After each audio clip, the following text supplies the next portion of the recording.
Assalamualaikum, monggo sederek sedoyo, ngaos supados aji, mugi-mugi angsal ridho ilahi robi.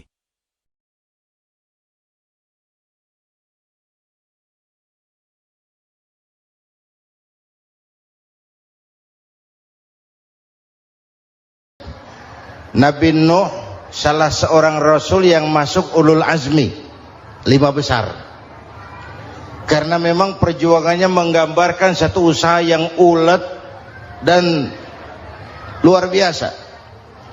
Beliau diberi umur 950 tahun, lalu berdakwah selama 900 tahun, sore, pagi, siang, malam, dapat pengikut tidak lebih 80 orang. Rata-rata 10 tahun satu. Kalau saya minta berhenti aja jadi nabi, Pak. Ustadz mana masih mau buka pesantren 10 tahun buka pesantren, yang nyantri cuma satu. Pedagang mana yang masih mau dagang 10 tahun dagang, yang beli satu. Pimpinan partai mana yang masih mau kampanye 10 tahun buka partai, yang nyoblos satu. Bangkrut. Umatnya bandel, kurang ajar, durjana, bajingan, tengik. Umatnya Nabi Nuh ini kalau diceramahi telinganya ditutup dengan tangannya. Nabi Nuh akhirnya rekes, Tuhan, siang malam saya berdakwah kepada umat ini. Tiap kali saya sampaikan dakwahmu, mereka tutup telinganya dengan tangannya. Alergi dengar ceramah. Apa itu ceramah? Non profit. Saudara-saudara, jadi mau kamu gimana, Nuh? Sudah Tuhan, habiskan saja orang kafir. Nanti kalau punya anak, anaknya pun kafir lagi. Lebih baik bapak moyangnya sikat habis. Biasanya kalau bapak kalong, anak kampret. Bapak nyolong, anak nyopet. Fotokopi gimana aslinya? Hampir habiskan saja. Itu mau kamu, Nuh? Iya. Oke. Nanti aku turunkan banjir, Nuh. Buat kapal. Dengan apa saya harus buat kapal, Nuh? Ya dengan kayu, kata Tuhan.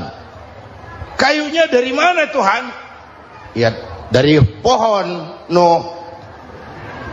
Pohonnya belum ada, Tuhan. Ya tanam dulu, Nuh. Bikin kapal, kayunya nanam pohon. Apa artinya? Perjuangan perlu kesabaran. Sukses itu ada prosesnya. Nggak bisa simsalabim abracadabra lalu kita mau sukses. Semua ada prosesnya. Walaupun kenyataannya begitu, sukses banyak bapaknya, gagal itu yatim.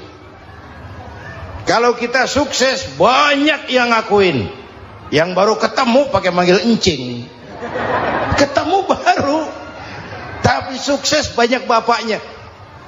Gagal yatim, gak ada yang mau ngakuin kalau kita gagal itu. Udah bikin kapal dengan kayu di tengah kampung, bikin kapal ini. Bayangkan di tengah kampung bikin kapal, orang kafir makin menjadi-jadi. Lihat Nuh, kenapa? Makin sarap.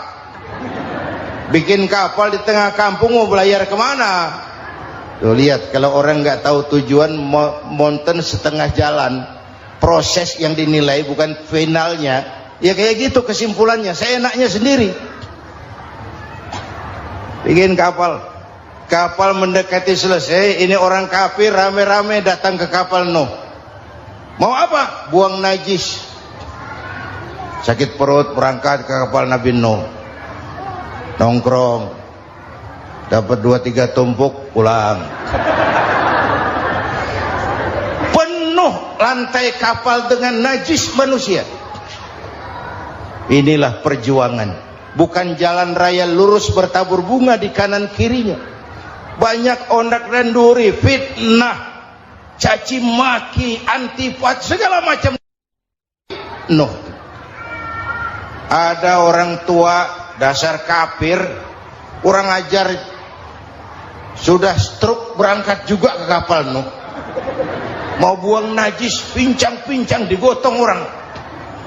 Selesai buang najis, dia bangun mau pulang, pegangan tiang kapal terpeleset, jatuh di atas tumpukan najis. Terjadi keajaiban, yang struknya sembuh, lumpuhnya hilang, berangkat digotong-gotong pulang, jalan gagah sekali. Tapi orang pekampungnya heran, ente sudah sembuh? Sudah. Berobat di mana? Kok begitu paten? Di kapal Nuh. Masih banyak.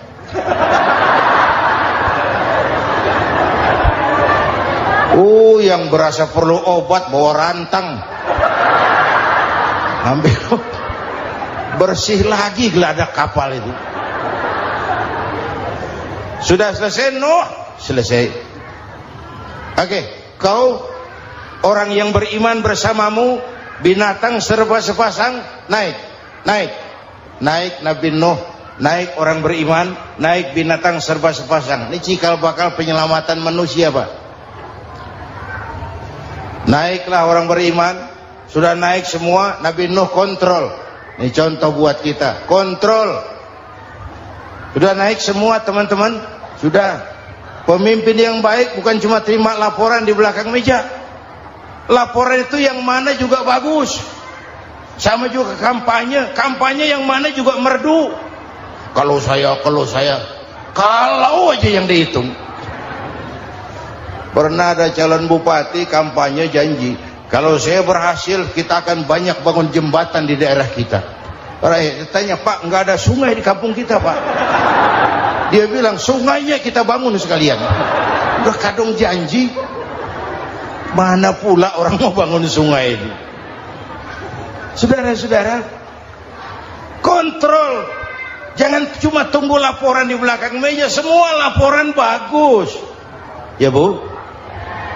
Bu?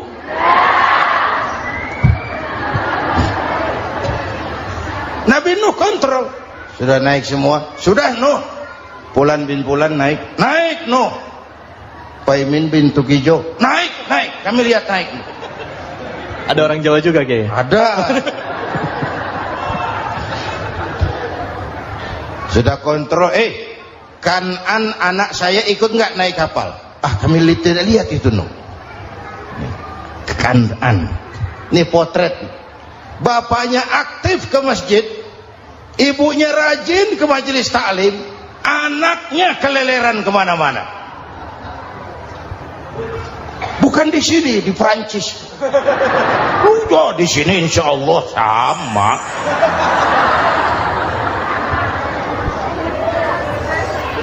Nuh karena sayang anak, Nuh karena cinta anak, Nuh karena tanggung jawab anak, cari naik ke atas kapal. Lihat Kanan, anak saya. Nggak lihat Nuh. Turun ke ruang bawah, periksa lagi. Mang, ayah Kanan di dia. Jamaah Tasik ini rupanya di dalam. Tuh ayah Mang. Ayah kemana ya budak ini? Turun ke bawah, tanya lagi. Ono Kanan toh? Ora nano raketo. Rombongan Jawa Tengah. Naik ke atas buritan. Dari buritan kelihatan ternyata Kanan tidak ikut naik kapal, kumpul di darat bersama orang kafir. Ini potret kita sekarang. Kumpul sama orang kafir, hanyut anak-anak kita, ditelan budayanya orang kafir, ditelan tradisinya orang kafir, ditelan pergaulannya orang kafir. Nuh karena sayang anak dari atas manggil. Dalam Quran dijelaskan itu. Karena Nabi Nuh di atas, Kanan di bawah, teriak, ya bunayyar kam ma'ana. Begitu dalam Quran ayatnya. Cuma ini pakai gaya memanggil supaya kelihatan kegambar, kira-kira Nuh manggilnya begitu. Ini namanya gaya dakwah, Pak. Kalau ceritanya datar nggak menarik. Maka Nuh memanggil Kanan, ya bunayyar kam ma'ana. Kata yang dengar, Ini gaya orang manggil, ya bunayyarkam ma'ana. Kan'an, kesini nak, naik kapal sama papi. Kata Kan'an di bawah itu, enggak mau papi, John di sini saja. Kata Nuh, jangan nak, Allah sedang murka, akan turun banjir. Kalau datang banjir papi, sa'awi ila jabalin ya'simuni minal ma', saya akan naik ke gunung tinggi yang bisa menyelamatkan saya dari banjir. Kan'an naik ke gunung, gunung dihantam banjir, Kan'an mati sampai sekarang. Yang kelima, Nabi Musa, kisah Muharramnya ini. Lahir dalam kondisi yang sulit karena Fir'aun mimpi akan lahir seorang anak dari keturunan Bani Israel yang akan menghancurkan kerajaannya. Kata Fir'aun, sudah lahir belum anaknya? Belum. Kalau gitu mulai malam ini laki-laki dilarang bergaul sama istrinya. Semua perempuan hamil di bawah pengawasan negara. Mulai hari ini kalau lahir anak laki-laki terutama Bani Israel, penggal. Satpol PP disiapkan. Udah ada kayaknya. Ada. Patroli. Bayangkan, nah Fir'aun itu bikin undang-undang seenaknya sendiri. Apalagi merasa kekuasaannya dalam ancaman. Penguasa manapun kalau merasa dalam ancaman, panik. Padahal kekuasaan itu kayak harimau. Makin lama ditaiki, makin sulit turun. Kenapa? Karena macannya makin lapar. Naik terus capek, turun dimakan harimau. Serba sulit. Saudara-saudara, kalau kita mau belajar dari Pak Harto, saya melihat kekurangan Pak Harto cuma satu, terlambat berhenti.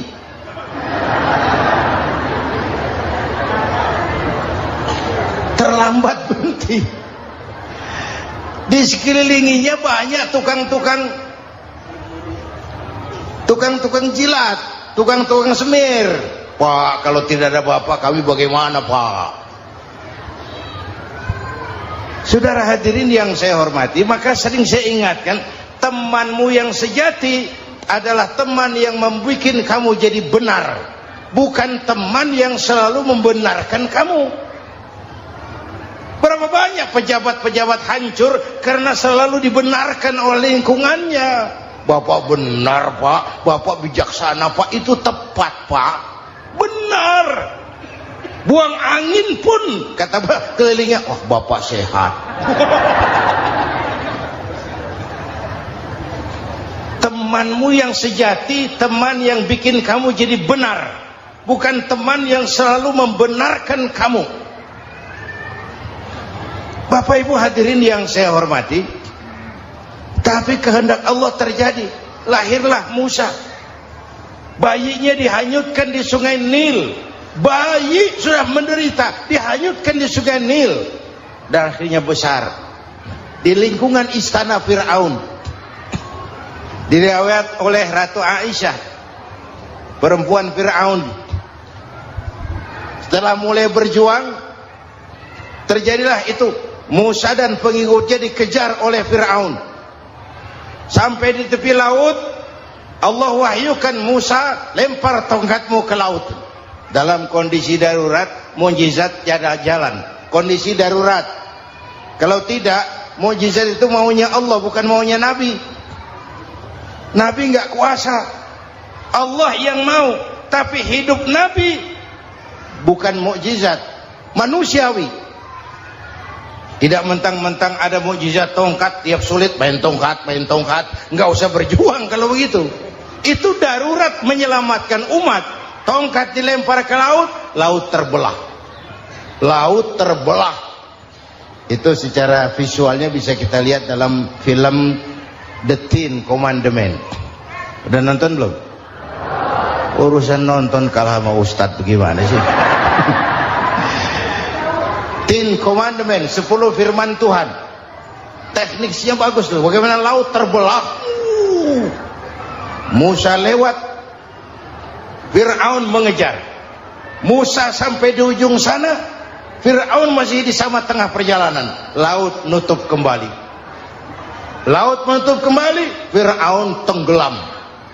Cengap-cengap di lautan. Begitu nafas sampai di tenggorokan, Fir'aun sambil cengap-cengap itu, amantu bi Rabbi Musa wa Harun. Duh, kalau begini mah saya juga percaya sama Tuhannya Musa. Malaikat maut jengkel, goblok loh. Terlambat sekarang. Ditenggelamin terus. Modar. Musa selamat. Fir'aun mati. Jenazahnya, jasadnya terdampar di pinggir laut. Beberapa waktu kemudian ditemukan orang, dimumi, dibalsem, diawetkan. Itu sesuai janji Quran. Wa kadzalika nunajjika bi badanika litakuna liman khalfaka ayah. Kami selamatkan badan kamu agar jadi pelajaran bagi orang-orang sesudah kamu nanti. Janji Quran tepat. Janji itu 14 abad yang lalu. Jasad Fir'aun ditemukan, dimumi, diawetkan, dibalsem di bawah nama Farao Ramses II. Sekarang tersimpan di Museum Negara di Mesir. Kapan-kapan nanti ibu main ke Mesir, mampir. Naik ojek paling berapa itu? Oh, orangnya tinggi, hidungnya mancung, pokoknya pantaslah jadi Fir'aun. Selamatnya Musa di kejaran Fir'aun di ujung sana itu terjadi pada hari ke-10